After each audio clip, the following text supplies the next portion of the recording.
Our daughter's in a coma. Adam, please come now. My voice shook as the doctor's words hung in the air, freezing me in place. But Adam just laughed. Oh, now you need me over a scratch. Handle it yourself. Hours later, he was the one lying on a stretcher. A doctor pulled me aside, voice low and careful. This wasn't an accident, ma'am. My name is Nora Thornton. This isn't a story about healing or forgiveness. It's about betrayal, heartbreak, and a kind of justice you never ask for, but fight for anyway because my daughter's life depended on it. The morning that changed everything. It started like any ordinary morning. A soft breeze drifted through the kitchen window, mixing with the smell of fresh coffee. Ella, my 16-year-old, rushed down the stairs in a blur of perfume and teenage urgency. Mom, where are my black shoes? She asked, grabbing a piece of toast and slinging her backpack over one shoulder.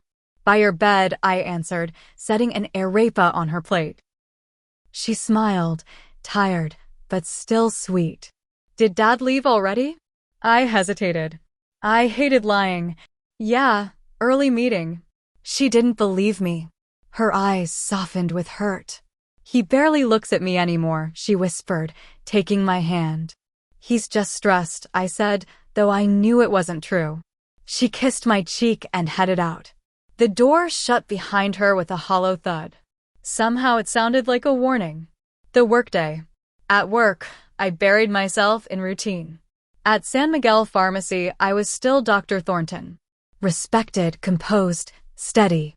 You look like hell, my coworker Sandra said. Didn't sleep. Adam got home at 3 a.m. drunk. She raised an eyebrow. Still calling it stress? I'm afraid if I admit the truth, I won't be able to keep going. Then don't do it for you. Do it for Ella. She needs the real you. Hashtag the last dinner attempt. That night, I got home early, bought everything for Adam's favorite lasagna and called him. What time will you be home? Let's have dinner. Just the three of us. Laughter and music spilled through the phone. I'm at an important meeting. I'll try. For Ella. She needs you. I said I'll try. Click. Hashtag the call that shattered everything. 3 minutes later, an unknown number rang. Mrs. Thornton, your daughter's been in a car accident. Please come immediately. The floor dropped beneath me. I called Sandra. I couldn't even hold my car keys. I'm on my way. Don't move, she said. Hashtag at the hospital. The hospital was a blur of corridors and cold air. Every step echoed like a threat. Finally, Dr. Richard Matthews approached. She's in ICU. Multiple injuries, unconscious. We're doing everything we can. I called Adam. Voicemail. Again and again. On the 6th try, he answered. I'm busy. Ella's in surgery. Come now. Laughter in the background. Glasses clinking. I can't leave. Important party.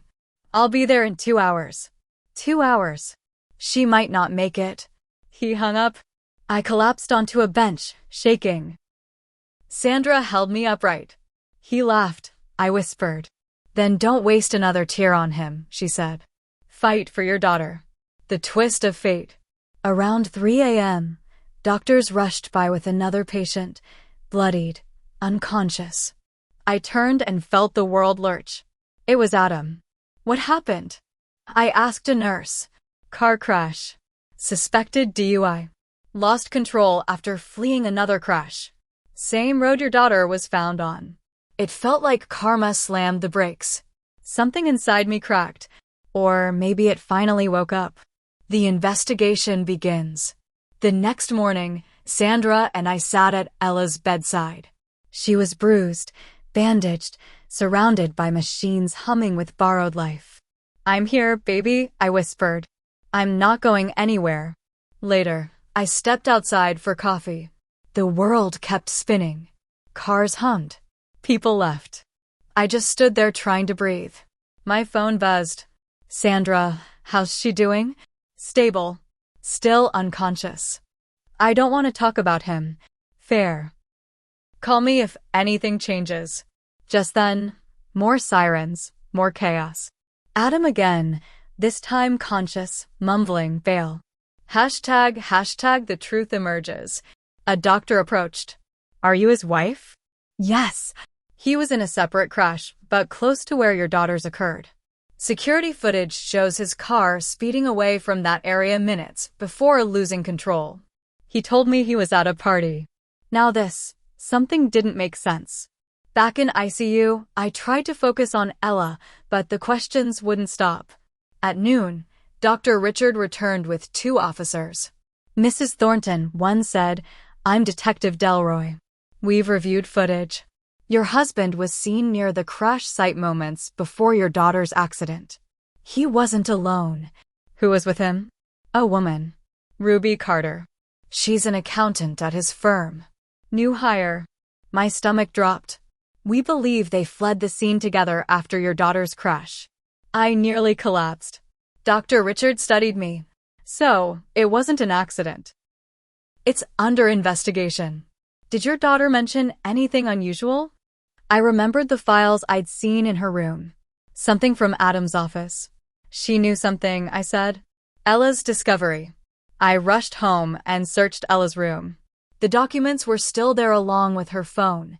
I unlocked it and found a video. Dad, Ella's voice said, I found these in your office. Why do you have accounts in Panama and emails with Ruby? Mom doesn't know, but I won't stay silent. She discovered everything. She recorded it. That afternoon, I handed the video to Jared Weston, my attorney, and to the police. Delroy watched silently. With this, we can finally go after them. For the first time in days, I felt something stronger than fear. Proof. The full truth. The next morning, I awoke on the ICU couch. My back ached. My heart felt like it had aged a decade. Ella lay still, pale, her hand resting in mine. Any change? I asked Dr. Richard as he walked in. Her vitals are improving. Brain swelling's down. That's good news. Will she wake up? Most likely, but it'll take time. I'm running out of time. Later, in the hospital cafe, Jared met me. What we found changes everything, he said. Bank transfers, offshore accounts, emails. Adam and Ruby were laundering money through the company. One partner's tied to a drug ring. Ruby wasn't just a mistress. She was part of it. And Ella. She must have found out. That video was just the beginning. They tried to kill her. He nodded. During a raid, we found fake passports, cash, and 2 tickets to Vegas under Adam and Ruby's names. They planned to disappear. Your daughter got in the way. Ella wakes up. Back in ICU, I took a breath. Then I froze. Her eyes were open. Ella, I whispered. Mom. The world stopped hurting. I'm here, sweetheart. You're safe. That was the moment Nora Thornton came back to life. The final hunt.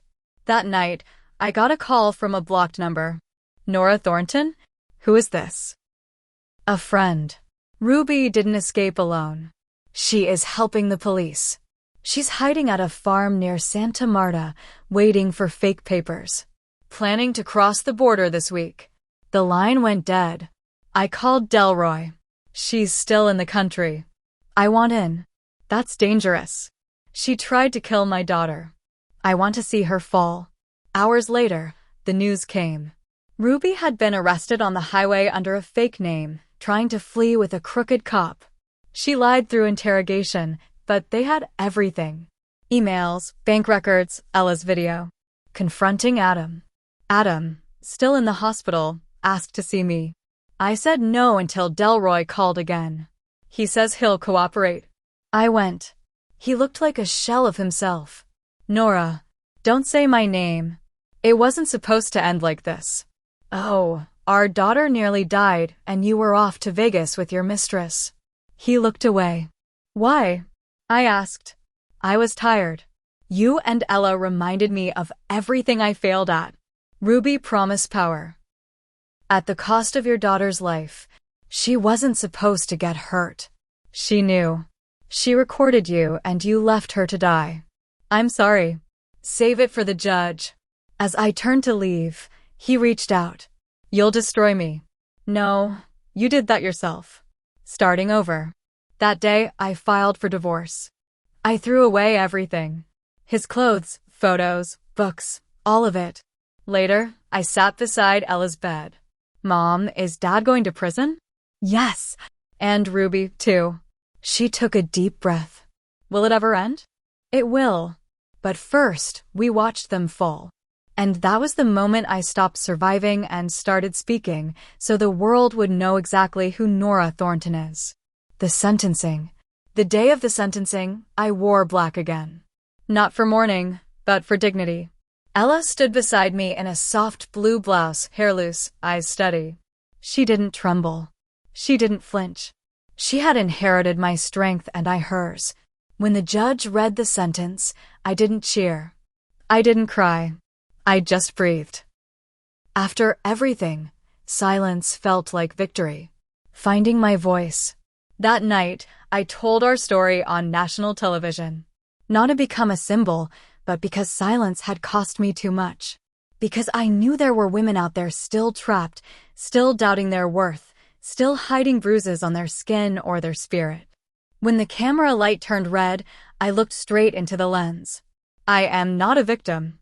I am a mother who chose to fight. And if my voice helps even one woman believe she can choose to, then I've already won. The interview went viral.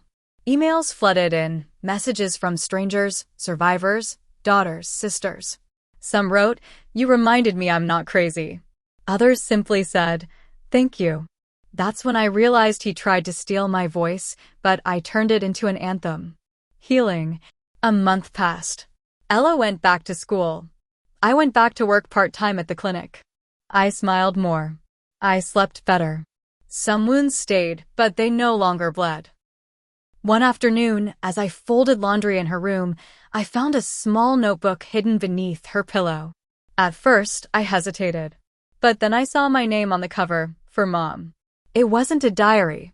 It was letters, notes, memories. You made me brave when I couldn't breathe. When you held my hand in court, I felt like no one could touch me. I don't remember the fall. I remember you waiting when I woke up. I pressed the notebook to my chest and cried. Not from sadness, but because I had made it. We had made it. The end. That night, while Ella slept, I whispered to the dark. No more hiding. No more silence. We are here. We are alive. And for the first time since that day, I truly believed it. Thanks for watching. If you enjoyed the story, like the video and subscribe to our channel. This is Revenge Scales, where justice always finds its way. See you next time. Asterisk.